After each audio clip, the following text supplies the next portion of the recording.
Big Boss Malayalam season 6ലേക്ക് wild card എൻട്രിയിലൂടെ പ്രവേശിച്ച കണ്ടസ്റ്റന്റാണ് ഡി.ജെ. സിബിൻ. ഡി.ജെ. സിബിനെ അറിയാത്ത മലയാളികൾ തന്നെ കുറവായിരിക്കും.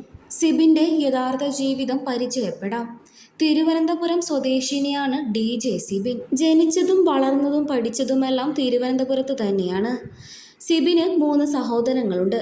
സഹോദരങ്ങളും അച്ഛനും അമ്മയും അടങ്ങുന്ന കൊച്ചുകുടുംബമാണ് സിബിൻ്റേത്. Dance, choreographer, ഡി.ജെ. എന്നിങ്ങനെ നിരവധി മേഖലകളിലാണ് താരം ടെലിവിഷൻ രംഗത്ത് പ്രവർത്തിച്ചിട്ടുള്ളത്. താരം സോഷ്യൽ മീഡിയയിലും വളരെയധികം സജീവമാണ്. 2010-ൽ ബെഞ്ചമിൻ സെറിനൻസ് എന്ന ഡാൻസ് കമ്പനിയിൽ കൊറിയോഗ്രാഫറായിട്ടും താരം പ്രവർത്തിച്ചിട്ടുണ്ട്. ഇതിനുശേഷം സിനിമയിലെയും സീരിയലിലെയും കൊറിയോഗ്രാഫറായിട്ടും ഇദ്ദേഹം പ്രവർത്തിച്ചിട്ടുണ്ട്. ഇങ്ങനെയൊക്കെ താരം മലയാളികൾക്ക് സുപരിചിതനാണ്. റോബാക്ക് ബ്രദേഴ്സിൽ ഡി.ജെ. ആയിട്ടും പ്രവർത്തിച്ചിട്ടുണ്ട്. ഇതിനൊക്കെ ശേഷമാണ് ഇദ്ദേഹം സ്വന്തമായി ഒരു ഡാൻസ് കമ്പനി തന്നെ തുടങ്ങിയത്. 2003-ൽ സ്റ്റാർട്ട് മ്യൂസിക് 3യിലും ഇദ്ദേഹം ഡി.ജെ. ആയിട്ട് എത്തിയിരുന്നു.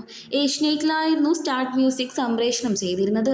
പിന്നീട് 2024-ലാണ് ഇദ്ദേഹം സ്വന്തമായി ഡാൻസ് സ്റ്റുഡിയോ തുടങ്ങിയത്. ദ ആർട്ടിസ്റ്റ് ഡാൻസ് ഫാം എന്നായിരുന്നു ഇദ്ദേഹത്തിൻ്റെ സ്ഥാപനത്തിൻ്റെ പേര്. ഇദ്ദേഹം സോഷ്യൽ മീഡിയയിൽ എപ്പോഴും ചർച്ചയിൽപ്പെടുന്ന ഒരു വ്യക്തി തന്നെയാണ്. ബിഗ് ബോസ് മലയാളം സീസൺ 6ലേക്ക് വൈൽഡ് കാർഡ് എൻട്രിയിലൂടെ പ്രവേശിച്ച ഒരു കണ്ടസ്റ്റന്റാണ് സിബിൻ. സിബിൻ ബെഞ്ചമിൻ എന്നാണ് ഇദ്ദേഹത്തിൻ്റെ പേര്. ബിഗ് ബോസ് മലയാളം സീസൺ 6ൽ ഒരുപാട് ഓളങ്ങൾ സൃഷ്ടിക്കാൻ ഇദ്ദേഹത്തിന് സാധിച്ചിട്ടുണ്ട്. ജിൻഡോ സിബിൻ കൂട്ടുകെട്ടും എടുത്തു പറയേണ്ടത് തന്നെയാണ്. മലയാളികൾക്ക് എല്ലാവർക്കും ഏറെ ഇഷ്ടപ്പെട്ട ഒരു കണ്ടസ്റ്റൻ്റായിട്ട് ഇന്ന് സിബിൻ മാറിക്കഴിഞ്ഞു.